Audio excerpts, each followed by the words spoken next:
Okay guys, no? Tapos na natin yung mga ano natin, no? Yung mga dami natin. Ito nga pala, dami action figure Guido. Yan. So, ganda kasi siya. Makikita nyo. Yan. Solid. So, wala tayong pambiling Gundam. 26 pesos lang to sa Shopee. Yan.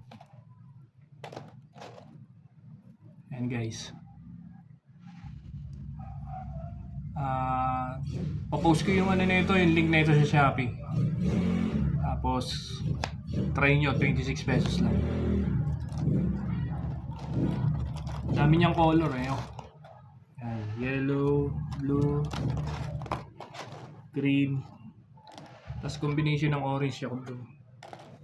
Yan. Gray. Tapos yung